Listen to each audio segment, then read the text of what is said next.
A la crisis estructural de algunos países de la región y del mundo se ha sumado la crisis por pandemia. En algunos países con liderazgos débiles, con bases sociales debilitadas, esto ha provocado una mayor crisis sociopolítica en muchos de los países de la región. Para esta noche he convocado e invitado a destacados historiadores y amigos venezolanos como María Elena González, Tomás Estraca y Pedro Benítez, con quienes conversaré sobre la inestabilidad política y social en la región.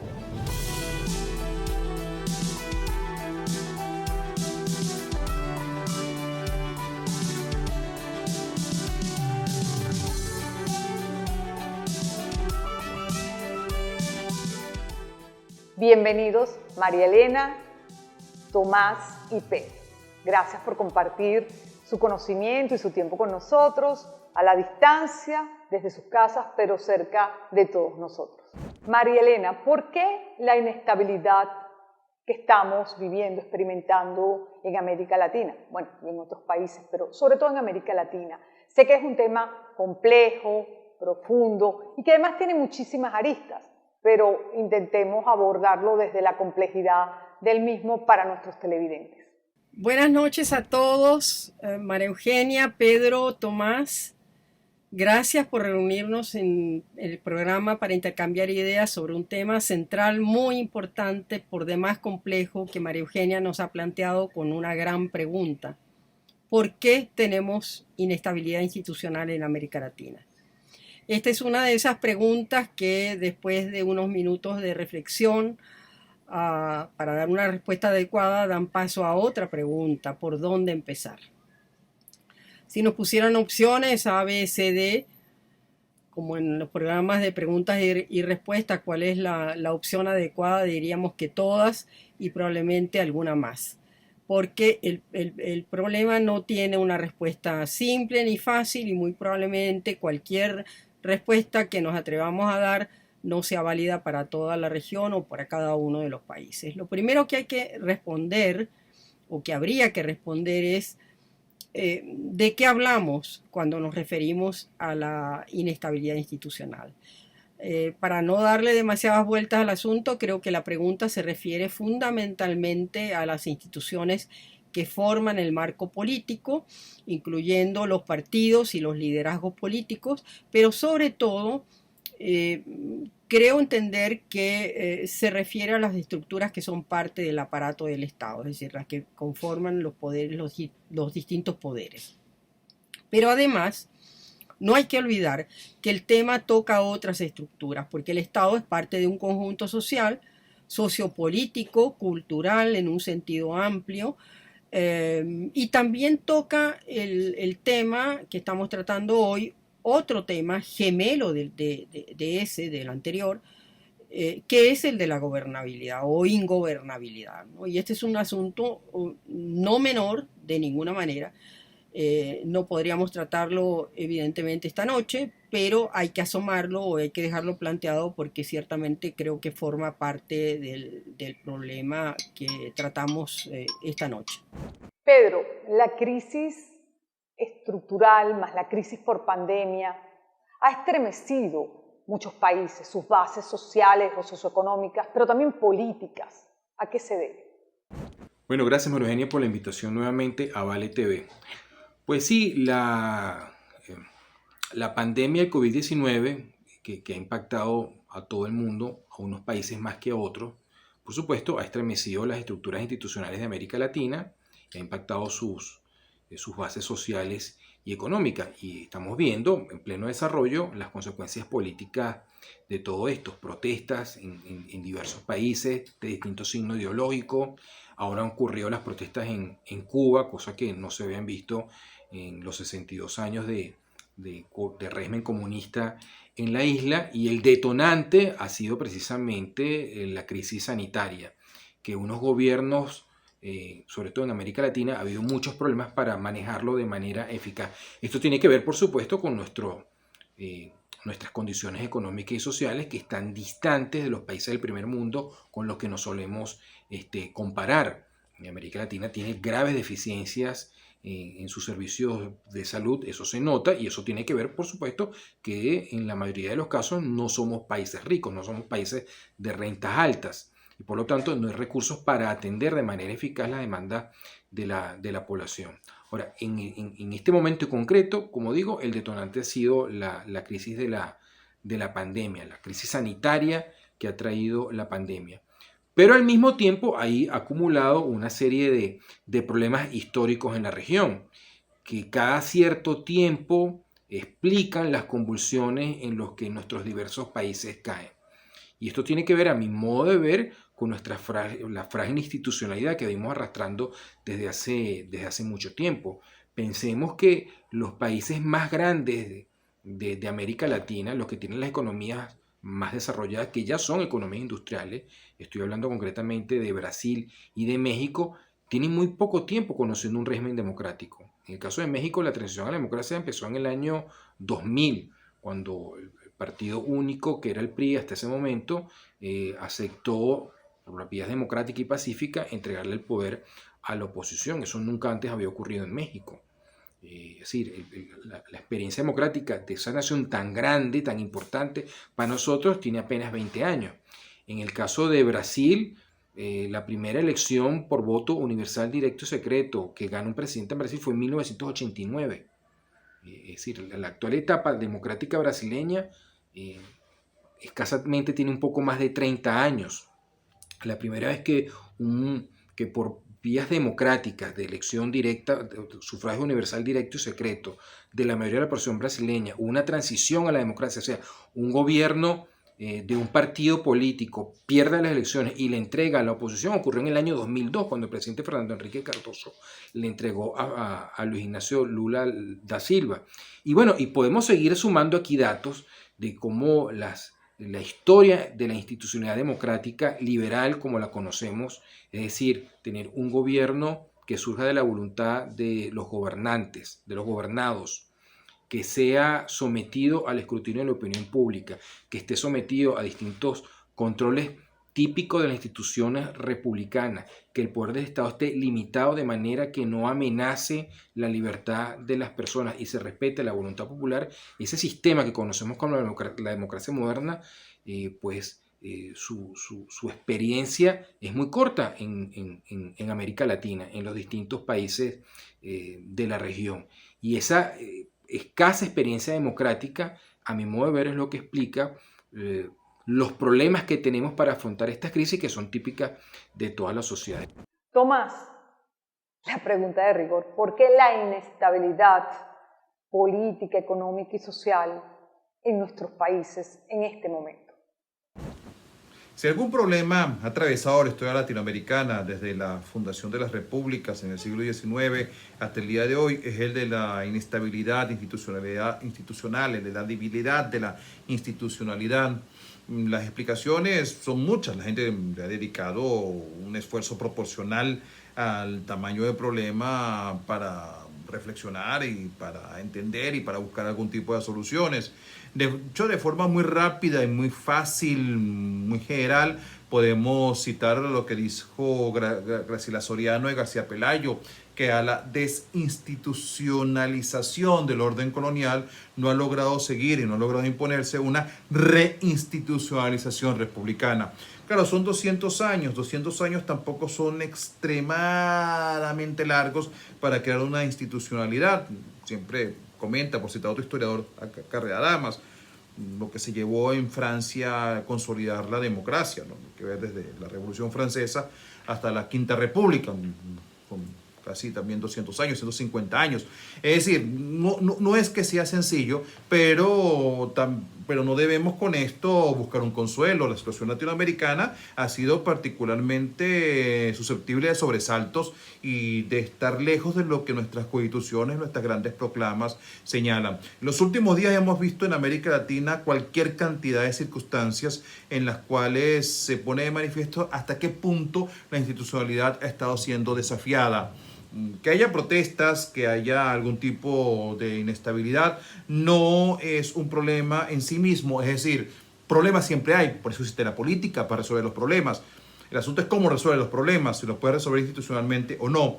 Tenemos casos como lo que ocurrió en Chile, que ojalá siga avanzando por canales institucionales, es una constituyente, lo que ha venido ocurriendo en Colombia, que pareció también canalizarse de alguna forma institucional, pero tenemos casos tan dramáticos como el de Haití, con un magnicidio, los enfrentamientos con las megabandas en Caracas, o lo que estamos viendo el día de hoy en Cuba, cuya naturaleza última no podemos todavía discernir ni hacia dónde puede avanzar, pero que es uno de los desafíos más grandes a una forma de institucionalidad determinada. Es decir, la debilidad institucional en América Latina ha sido, si no una constante, una de las tendencias, de las líneas tendenciales más importantes en la historia de nuestro continente.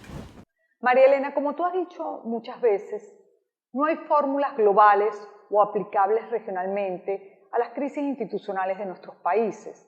Entonces debemos partir de un diagnóstico propio y de entender cada una de las realidades y la evolución sociopolítica y sociohistórica de nuestros países.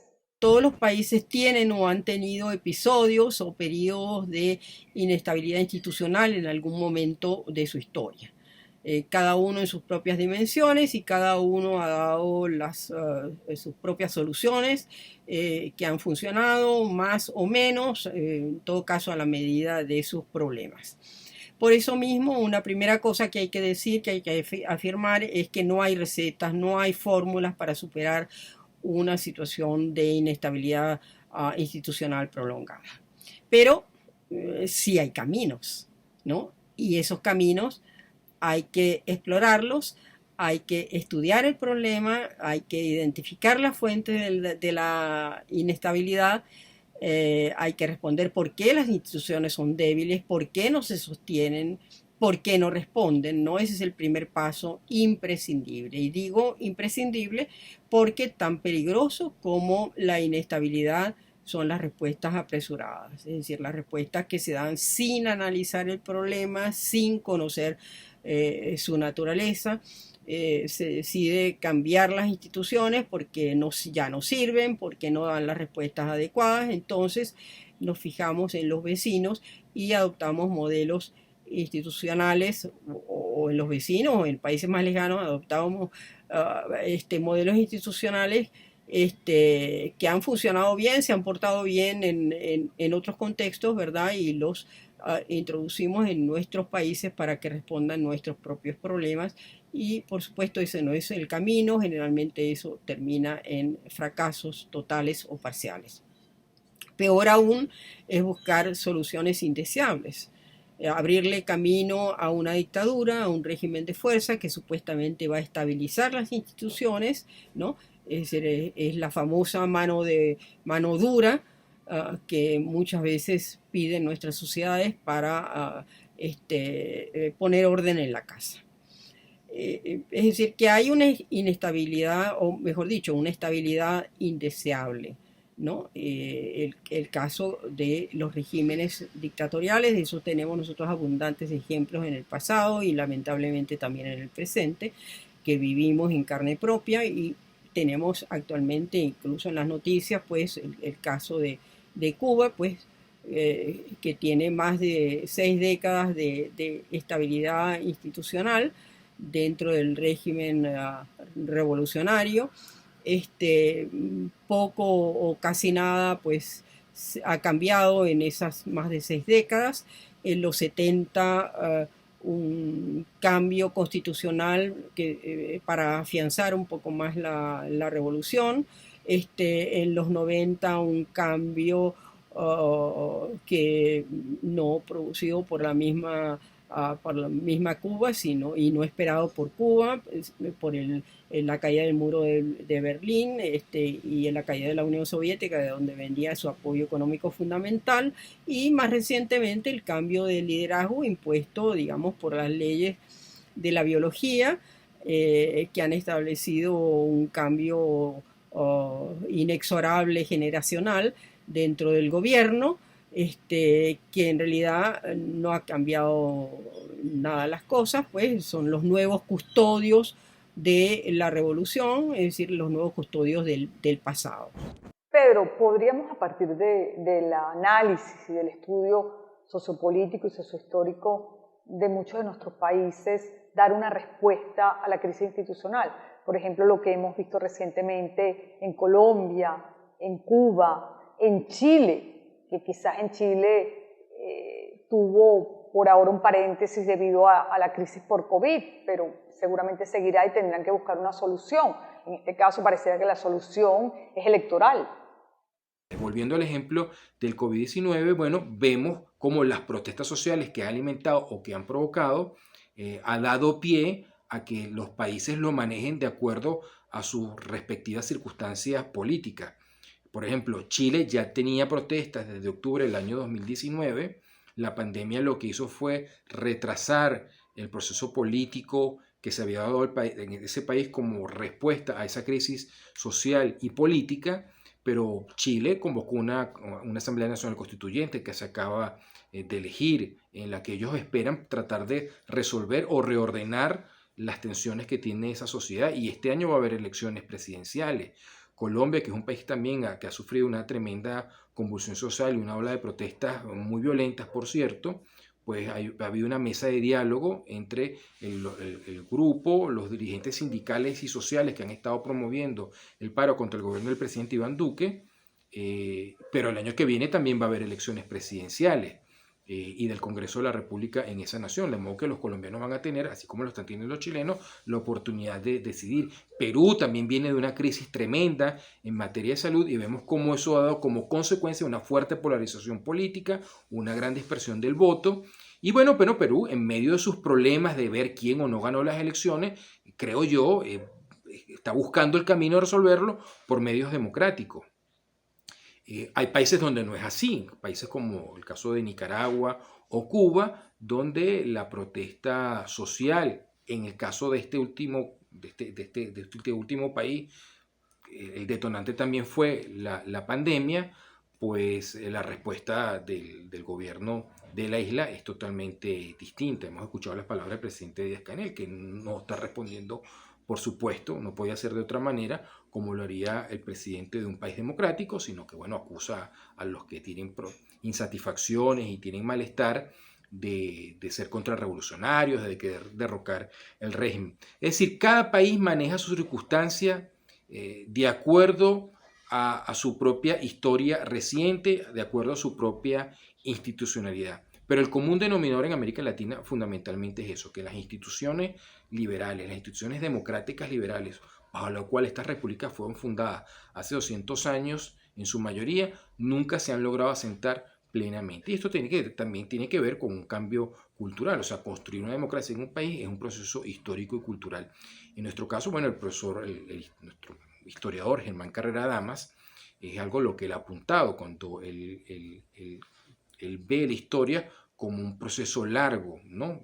Como un largo ciclo donde él ha ido detectando tendencias. Y bueno, la construcción de esta institucionalidad se lleva mucho tiempo. Y en el caso de América Latina ha tenido muchos tropiezos. Pero si una lección podemos tomar de esta reciente experiencia es que la manera más eficaz de resolver estos problemas que las sociedades, cualquier sociedad humana tiene, es precisamente por medio de la democracia, no negando la democracia, sino promoviendo la democracia y apostando a que las mayorías tomen las decisiones adecuadas. También hay que decirlo, María Eugenia, que en muchos casos el pueblo se equivoca, no como algún personaje histórico ha dicho que el pueblo nunca se equivoca. Los pueblos sí se equivocan, pero la democracia nos da la oportunidad para poder rectificarlo. ¿Cuándo no se puede rectificar? Cuando se pierde la democracia. Cuando un país pierde la democracia, no tiene la oportunidad de sacarse los malos gobiernos de encima. Que, como decía el presidente español Felipe González, la democracia fundamentalmente sirve para eso, para sacarse los malos gobiernos de encima y darle la oportunidad a otro grupo de enfrentar las crisis. Así es como que yo veo este proceso en América Latina en este momento, pero siempre tratando de verlo en un foco más amplio, que es el foco de la larga duración de nuestra historia, por lo menos los últimos 200 años. Tomás, ante todos los desafíos, ¿cómo remediar la debilidad institucional de cada uno de nuestros países? ¿Cómo remediar el problema de la debilidad institucional? ¿Se ha pensado en esto de una forma proporcional al tamaño de aquello a lo que nos hemos enfrentado los latinoamericanos. Desde Simón Bolívar, para hablar de uno que conocemos todos los que participamos en este diálogo, que dedicó su pensamiento sobre todo a ver cómo lograr diseñar un sistema que garantizara libertad y orden, hasta los que propugnaron una especie de derrota de la institucionalidad republicana y se fueron detrás de un gendarme necesario, consideraron que el personalismo es la solución, o inclusive el mismo Partido Comunista Cubano, como sus bases doctrinarias van en función de esto.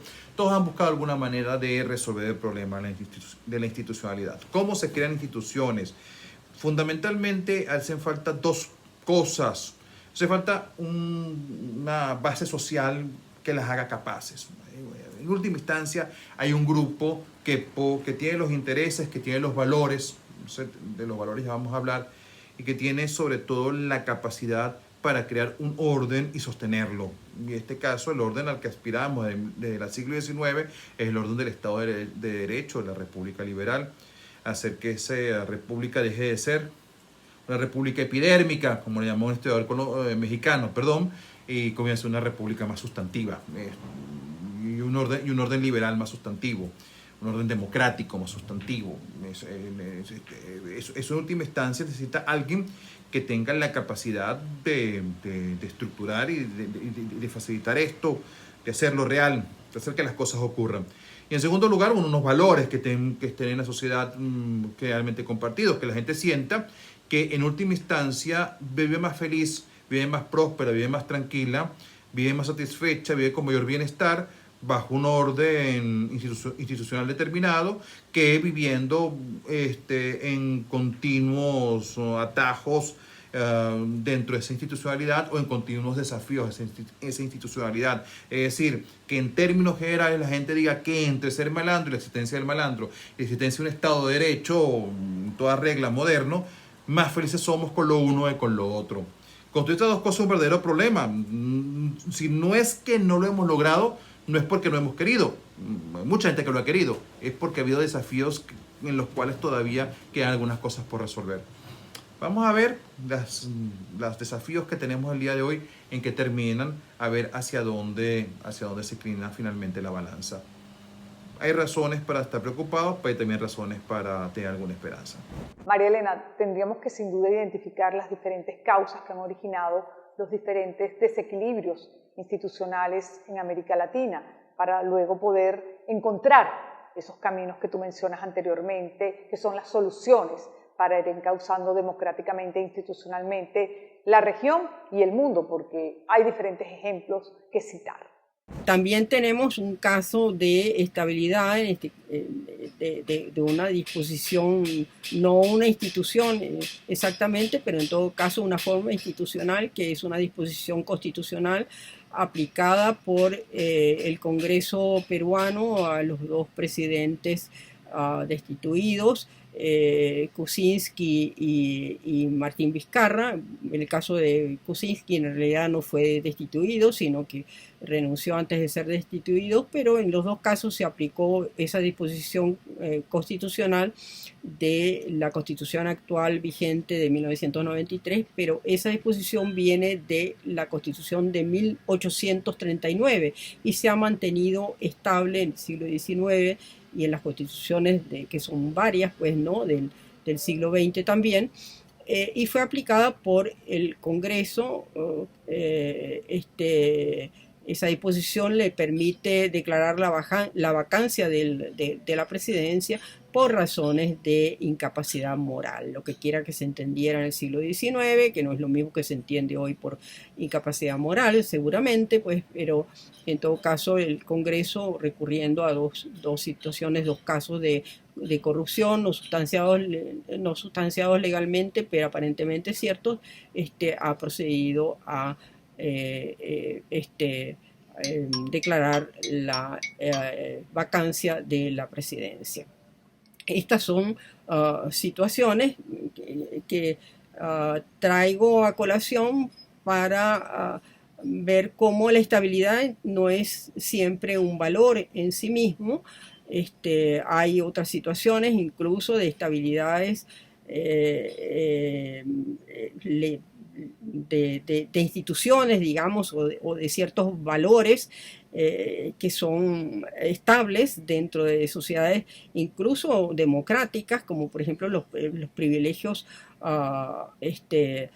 sociales consagrados institucionalmente en las monarquías actuales, las monarquías europeas, que son regímenes democráticos, ¿no? Y sin embargo no generan inestabilidad, son regímenes estables. Pero hay esos desequilibrios que no serían apropiados para nuestros países, ¿no? Pero que en esos países funcionan. O el caso, por ejemplo, de la India, donde el sistema de casta, que no es legal, pero todavía se mantiene, pues tampoco aparentemente genera inestabilidad, ¿no?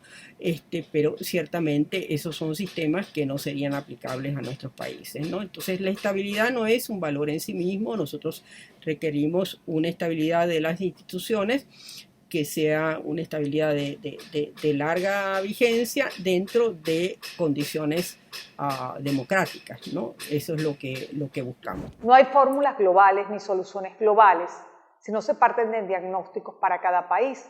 Esto en el caso de la falta de institucionalidad o la debilidad institucional. Cuando intentamos analizar el problema de la inestabilidad, una primera cosa que debemos hacer es identificar las fuentes de la inestabilidad, es decir, ¿por qué sucede esto? Y aquí podemos encontrarnos con varios escenarios. Un escenario podría ser el de instituciones jóvenes, no probadas, muy jóvenes, no probadas todavía, como es el caso de las repúblicas independientes en nuestra región en el siglo XIX, ¿verdad? Que empezaron a aplicar instituciones nuevas, no solamente en la región, sino en el mundo en general, con la circunstancia de que aquí teníamos liderazgos también nuevos, ¿verdad? Liderazgos sin experiencia de autogobierno. Entonces cabía esperar, por cierto, inestabilidad institucional que en algunos casos pues se ha prolongado más de lo debido, pero era esperable esa situación. Otra situación posible podría ser la de instituciones que no son adecuadas para nuestras sociedades. Otra podría ser el caso de instituciones que han quedado obsoletas frente a los cambios sociales que se producen en la sociedad y ya esas instituciones no responden, pueden generar conflictos y pueden generar inestabilidad porque no han demostrado suficiente flexibilidad para adecuarse a las nuevas necesidades. Pero también la inestabilidad puede provenir de una inestabilidad más general, fuera incluso de las mismas instituciones, o de una inestabilidad sectorial, digamos, en el ámbito político o en el ámbito económico que repercute en las instituciones y genera inestabilidad. Otro foco puede ser la corrupción, que es una tremenda fuerza destructora en nuestros días, destructora de las instituciones, destructora de las democracias y destructora de las sociedades en última instancia, y eso es parte también del problema al que ciertamente hay que estudiar con seriedad, ¿verdad? Y tratar de debilitar las fuerzas destructoras de la corrupción, porque eso es parte también del problema de la inestabilidad. Pero hay otra fuente que a mi juicio es una de las más importantes de nuestra región y son los desequilibrios socioeconómicos y los desequilibrios en las estructuras de poder, es decir, cuando un sector tiene más peso, demasiado peso con relación a los otros, y eso puede generar conflictos e inestabilidad. Entonces, como vemos, es un problema muy complejo. Hay que estudiar cuál es la naturaleza dentro del país, dentro de la región, y empezar a transitar, a explorar los caminos. Un camino que no es de corto plazo, pero tampoco podemos pensar que sea un camino de siglos o de décadas infinitas. En realidad hay que comenzar a transitarlo, y cuanto antes lo transitemos, cuando antes empecemos la marcha, evidentemente más pronto llegaremos a las soluciones. Vivimos un momento de gran desafío institucional, social y económico. Por ende, vivimos una gran incertidumbre como país y en el mundo.